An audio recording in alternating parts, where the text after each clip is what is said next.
I remind him gently that the bees are not ours to command, but to steward, reflecting the divine order that governs all creation. Their quiet diligence teaches us patience, humility, and harmony with the cycles of the land. Salome Wenger, whose hands craft the warmth of our home, often joins us by the garden's edge. She watches Mercy Zook coax new blossoms to life, knowing that each flower is a testament to the generous work of bees. When Thaddeus Lapp, the village elder and wise beekeeper, shares his stories under the whispering leaves, he tells of the sacred balance between man and bee, that the hive thrives best when given respect, shade from the harsh sun, and a stillness undisturbed by haste. We begin by understanding the nature of our buzzing companions. Bees labor with a precision that mirrors the divine's own craftsmanship, each one fulfilling its role without rush or complaint. Their colony moves with a quiet purpose, communicating with subtle dances and shared scents, ensuring the survival of the whole is placed before the individual.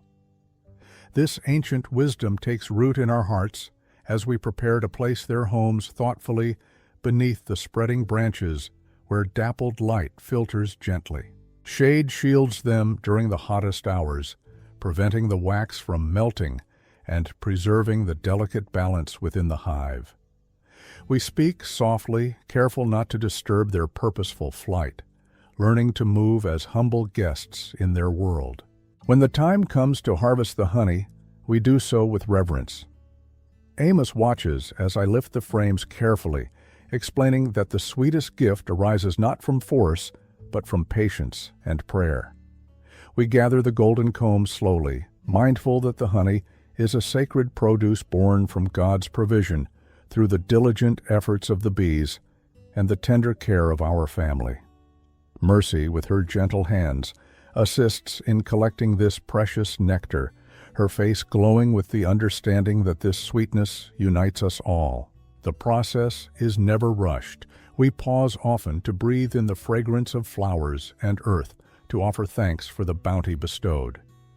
This is the fruit of a shared labor spanning the heavens and the soil beneath our feet.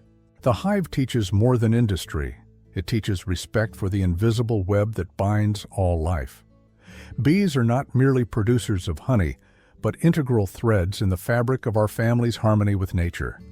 Their toil supports the orchard's bloom, the garden's yield, and the abundance that graces our table. Each drop of honey carries the silent witness of countless flowers, the blessing of the sun, and the watchful hand of Providence.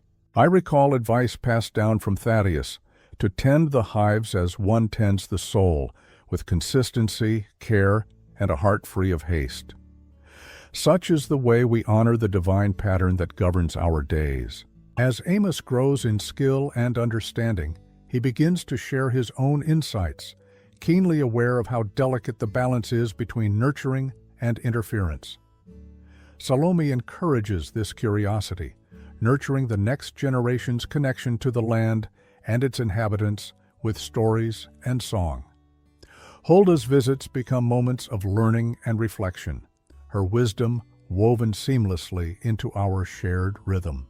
Obadiah often speaks of the broader harmony in our work, that tending the bees is a metaphor for tending life itself, an act of faith in the unseen order working steadily behind the scenes.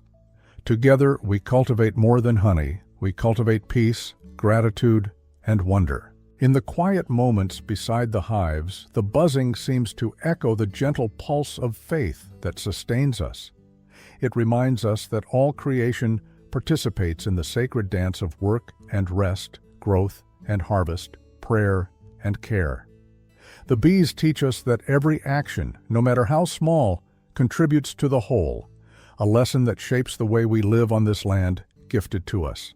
As evening falls and Mercy carefully seals jars of golden honey, our family gathers to share stories, old and new, each blessing a thread in the endless tapestry of God's providence around us. Thus, the hive becomes a living classroom, illuminating the path of patience and respect upon which our family walks. It is not with hurry or domination, but with quiet watchfulness and humility that we honor the work of our buzzing neighbors. The sweetness drawn from their labor is a testament to a bond more profound than mere sustenance.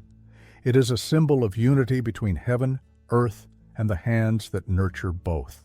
As we close the day's work, the humming lingers in our hearts, a reminder to carry this peace into every seed sown and every dawn embraced. The lessons of the bees prepare us gently for what lies ahead in the cycle of our family's journey. Гармония с пчелами и правильное расположение ульев. The morning sun filters gently through the leaves as Eli Ellsworth stands quietly beside the row of hives, his gaze serene yet sharp. He often begins these hours with a soft prayer, inviting the peace of the earth and blessings upon the diligent bees that labor within their wooden homes. The bees, he explained softly to Amos Yoder, the eager young man at his side, mirror the divine order, a perfect balance of quiet industry and shared purpose.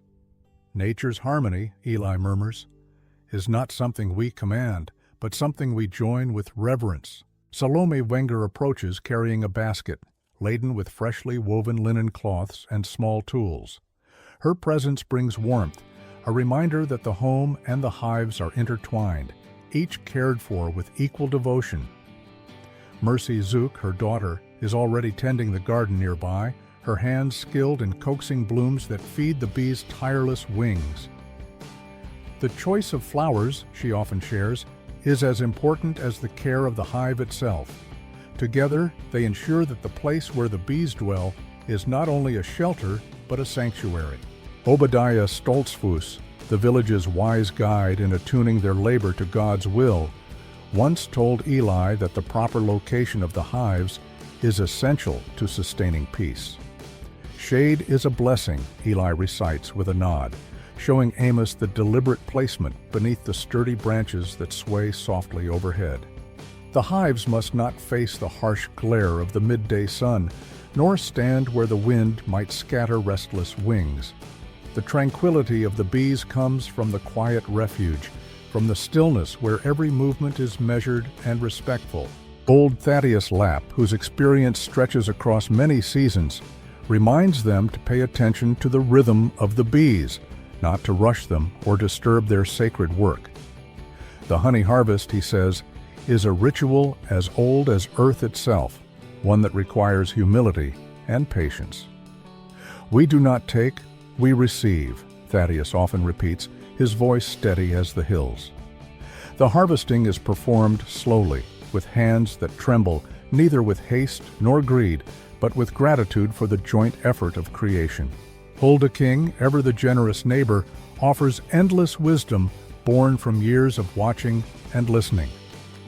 The balance, she teaches, is in the kindness we offer the bees and the mindfulness in how we approach their home.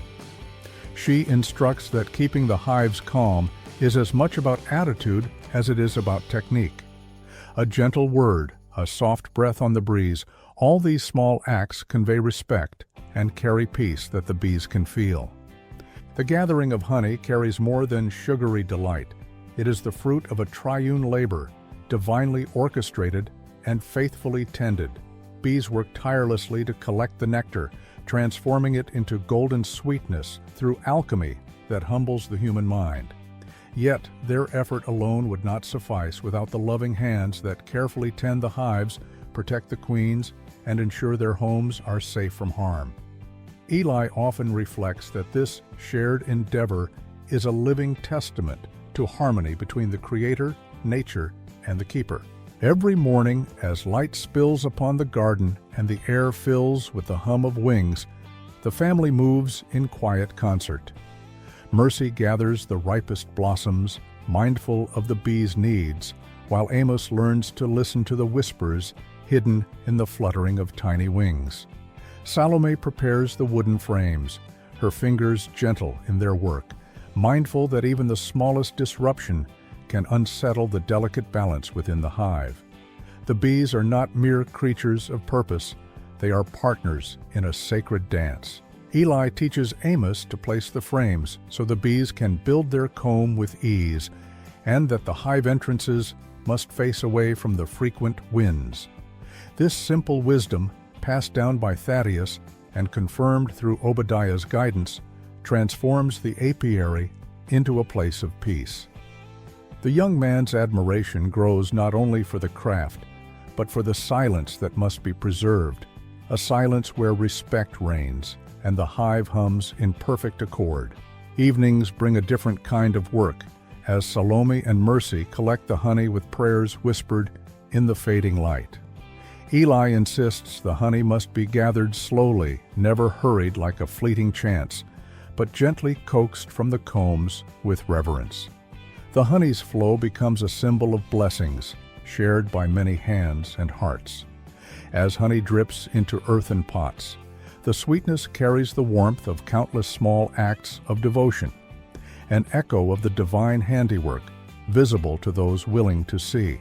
In the village, the bonds between humans and bees are celebrated as the highest form of stewardship, one that demands patience and care. The bees teach humility, showing how labor done with peace yields abundance far beyond individual effort. Watching over the hives is more than a task. It is a daily participation in the unfolding story of creation, where every bee's journey matters. The hive is a family like ours, Eli explains, each member's work intertwined, each life cherished. Through all seasons, from the first bloom of spring to the crisp coolness of autumn, the Ellsworth family tends their hives with unwavering gentleness. They understand that the bees require space to breathe, to gather, and to rest. That force or hurry would break the fragile harmony.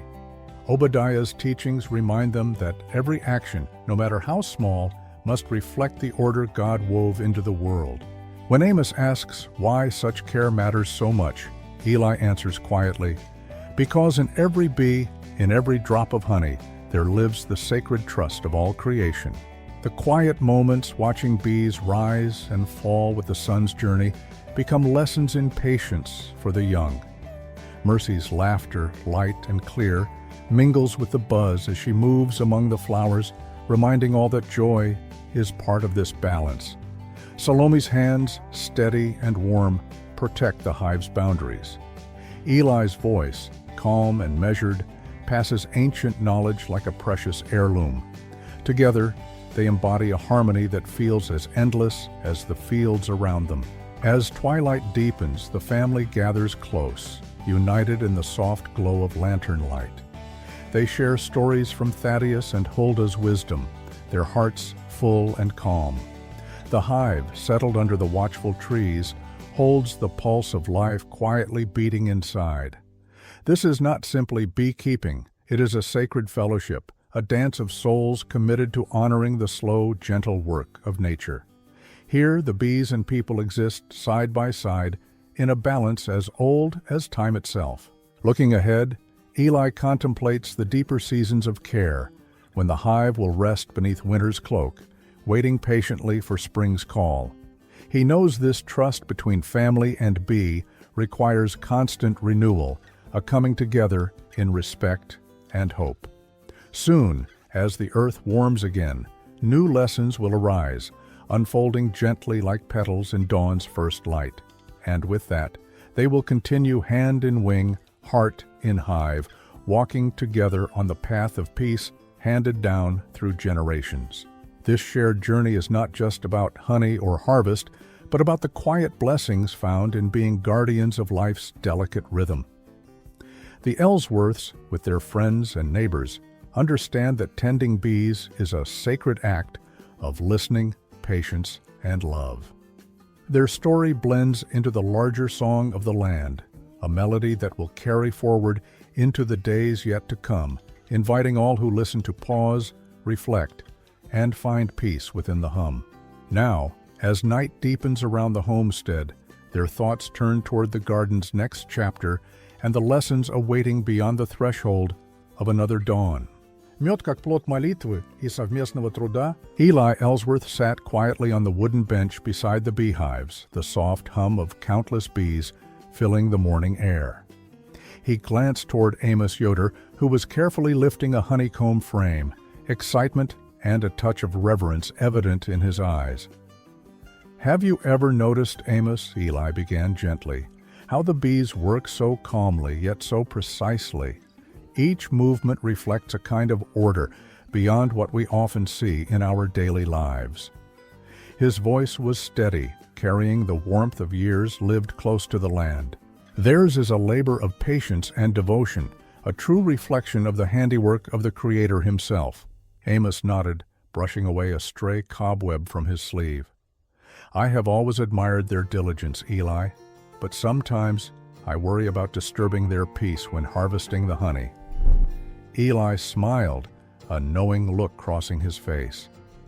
"That is why respect is paramount. Our role is not to command these creatures, but to walk alongside them quietly, honoring their gift." Nearby, Mercy Zook tended the garden in her usual serene manner. Her hands were gentle as she pruned blossoms, understanding well that the blossoms and bees are partners in the natural cycle. Salome Wenger, rounding the corner near the house, carried a basket filled with freshly baked bread and herbs. "Eli, how does one place the hives so they rest well with the earth and sky? The sun can be so harsh later in the day," she asked softly, mindful of the harmony between nature and human care. Thaddeus Lapp, leaning on his walking stick, nodded in agreement, adding in his measured tone, "The shade is a blessing for the bees, just as our forefathers understood. I place mine near old apple trees where the afternoon light is gentler and the wind is calm." Eli responded thoughtfully, "Yes, Thaddeus, and in that placement we allow the hive to rest in peace as much as we toil. It is a balance we must cherish. The bees need shelter from extremes, and with that comes their quiet trust." The old man's gaze traveled across the rolling fields, imagining the symphony of life that played out in the soft rustles of leaves and the distant murmur of water. "Our care must be gentle, just as Obadiah Stoltzfus often reminds us, bodily work intertwined with spiritual calmness." Mercy set down her gardening tools and approached the hive. "When I gather the honey, I do so with a prayer in my heart. That sweetness is not just for our hunger, but a symbol of our shared life with the bees and the blessings above." Her youthful voice carried a sincerity that touched Amos deeply. "How do you know when it is the right time, Mercy?" he asked. "Watch their actions. Listen to the rhythm of the hive. They tell you when the honey is ready, that it is a gift, not a plunder." Obadiah, stepping close, shared softly, "To take honey is to receive a sacred covenant. We do not rush or seize greedily. We give thanks first and last. The hive endures when we honor this. We pick a piece of the whole that God has intertwined with our humble hands." He paused to look at the frames, now weighted with golden nectar. "And remember, the honey is the fruit of threefold labor, the divine, the bees, and ours." Salome watched the pattern in the hive frames carefully. This cooperation between creatures and man is rare. We care for the land, and it sustains us. This symbiotic dance is the rhythm we strive to live by every day. Her gaze turned to Eli, reflecting trust and pride. "Your wisdom helps us see the relationship beyond the simple roles of keeper and kept." Eli's eyes softened, pleased by the acknowledgement, but he was quick to direct attention to the practical yet sacred process. "When removing the honey, never take more than the bees can spare. Leave plenty for them to survive in winter. This care extends the circle of life." Thaddeus added, "I tell the young ones that bees remind us of patience and fidelity. They never cease their task, yet they rest within the shelter of divine order." His voice carried a philosophical weight. If we mirror their dedication, our harvests will be plentiful in more ways than one. Mercy nodded keenly, feeling the generations of knowledge stitched into each word. "I think it is also about humility," she said. forgiving the small stings we suffer, knowing it is part of the greater harmony. Amos carefully placed the honeycomb in a wooden box designed to drain the honey, slowly. "The smell of fresh honey," he said. "It is like capturing the essence of the blooming fields, the sun, the rain, and the air all at once." Eli chuckled softly.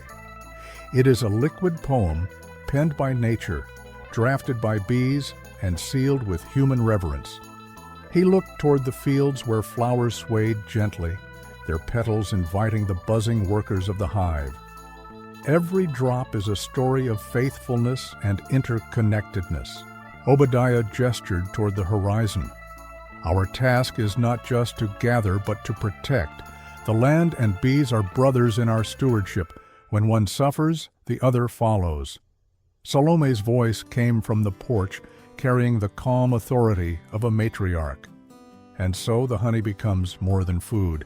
It is a symbol, a reminder that we live within a covenant with all creation. Eli nodded, feeling the truth of her words.